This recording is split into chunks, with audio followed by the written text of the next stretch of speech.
String as arrays. Last lecture में हमने ये एग्जांपल देखी थी जिसमें हम एक अरे में स्टूडेंट के नंबर स्टोर कर रहे थे कि अगर उस अरे की हर लोकेशन पे नंबर जो है वो 15 से ग्रेटर है तो हम स्क्रीन पे डिस्प्ले करवा रहे थे पास्ट, और अगर वो नंबर 15 से लेसर था तो हम डिस्प्ले करवा रहे थे फेल्ड। और उस प्रॉब्लम का सोल्यूशन हमने ये देखा था। अब हमारे पास ये प्रॉब्लम है जो हमारे इस प्रीवियस प्रॉब्लम से मिलती जुलती है। इस प्रॉब्लम में हमने यूज़र से एक स्ट्रिंग इनपुट लेनी है और उसके बाद हमने यूज़र से एक करैक्टर इनपुट लेना है और हमने फिर चेक करना है कि क्या वो करैक्टर उस स्ट्रिंग में मौजूद है या नहीं। तो ये हम कैसे करेंगे? क्या हम स्ट्रिंग डाटा टाइप में यूज़र इनपुट लेंगे या हम इसे अरे के थ्रू करेंगे? सॉल्यूशन देखने से पहले एक ये सिंपल सा प्रोग्राम देखते हैं। इसमें हमारे पास स्ट्रिंग टाइप का एक वर्ड है जिसमें हमने C++ स्टोर करवाया हुआ है, और अगर हम ये इस तरह से लाइन एग्जीक्यूट करते हैं cout वर्ड और ब्रैकेट में 0, तो अगर हम ये कोड रन करते हैं तो हमें क्या आउटपुट आती है? यानी कि इस प्रोग्राम के अगेंस्ट हमें C आउटपुट आ रही है। यानी कि हमारे पास वर्ड में जो 0th इंडेक्स पे करैक्टर पड़ा है C, वो हमें हमारे इस प्रोग्राम ने आउटपुट करवाया है। और अगर हम वर्ड 2 लिखते हैं यानी कि हमारे पास जो स्ट्रिंग वर्ड है उसका 3rd करैक्टर, तो वो हमारे पास प्लस आ गया। और अगर हम लिखते हैं वर्ड 3 तो हमारे पास नल आउटपुट आई है। तो इसका ये मतलब है कि C++ स्ट्रिंग को करैक्टर अरे कंसीडर करती है और ये करैक्टर अरेज हमेशा नल पे एंड होती हैं। यानी कि हमारे पास C++ में सिर्फ 3 करैक्टर से, लेकिन C++ के कंपाइलर ने इसके एंड पे नल करैक्टर खुद ही लगा दिया है। तो ये हमारे पास डिफरेंट वेज हैं जिनमें हम स्ट्रिंग और करैक्टर अरेज को इनिशियलाइज करते हैं।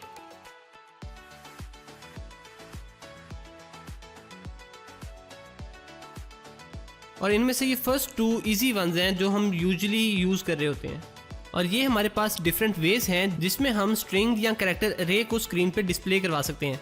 फर्स्ट हमारे पास सिर्फ cout हम करते हैं वर्ड, और दूसरी में हम एक फॉर लूप यूज़ कर रहे हैं जिसमें हम 0th इंडेक्स से स्टार्ट करते हैं और तब तक लूप चलाते रहते हैं जब तक वो इंडेक्स नल के इक्वल ना हो जाए, और हम 1 बाय 1 उसका हर करैक्टर स्क्रीन पे cout करवाते हैं।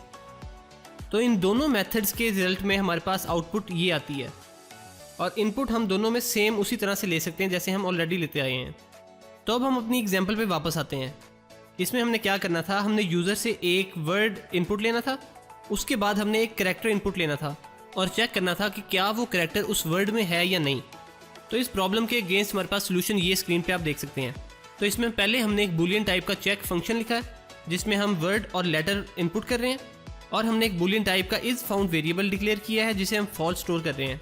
और फिर हम उसी तरह से जो हमने रिसेंटली देखा है मेथड 2, हम एक फॉर लूप यूज़ कर रहे हैं और तब तक वो लूप एग्जीक्यूट कर रहे हैं जब तक कि इंडेक्स में नल नहीं आ जाता, और हम उसकी हर आइट्रेशन में चेक कर रहे हैं कि उस पर जो लेटर है वो यूज़र ने जो इनपुट किया लेटर उससे अगर वो मैच होता है तो हम इस फाउंड में ट्रू स्टोर कर देंगे और हम उस लूप से ब्रेक आउट कर देंगे। और उसके बाद हम देखेंगे कि अगर इस फाउंड ट्रू है तो हम 1 रिटर्न कर देंगे, वरना हम 0 रिटर्न कर देंगे। और फिर हम मेन फंक्शन में वो वर्ड और लेटर जो है वो यूज़र से इनपुट करवाएंगे, और उसके बाद अपनी इफ़ कंडीशन में हम अपना फंक्शन कॉल करेंगे।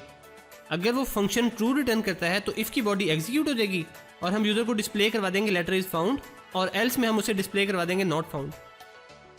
हमें पता है कि करैक्टर लेटर्स जो हैं हमारे पास वो हम सिंगल कोट्स के थ्रू सेव करवाते हैं, और स्ट्रिंग वैल्यूज़ जो हैं वो डबल कोट्स के थ्रू सेव करवाते हैं। और C++ की स्ट्रिंग्स में एक इम्पॉर्टेंट बात यह है कि हम स्ट्रिंग्स में स्पेस सेव नहीं करवा सकते। तो यानी कि अगर हम इस तरह से सी करेंगे स्ट्रिंग और उसमें अगर हम स्पेस इनपुट करेंगे तो वो हमारे पास एक एरर आ जाएगा। तो अगर हमारे पास कोई इस तरह की सिचुएशन होती है जिसमें हमने स्ट्रिंग में स्पेस भी सेव करवानी हो तो उसके लिए हम गेट लाइन का फंक्शन यूज़ करते हैं। तो आज के लेक्चर में हमने देखा कि हम C++ में करैक्टर अरेज को डिक्लेयर कैसे करते हैं, इनिशियलाइज कैसे करते हैं, और इनकी मदद से रियल वर्ल्ड प्रॉब्लम्स कैसे सॉल्व करते हैं।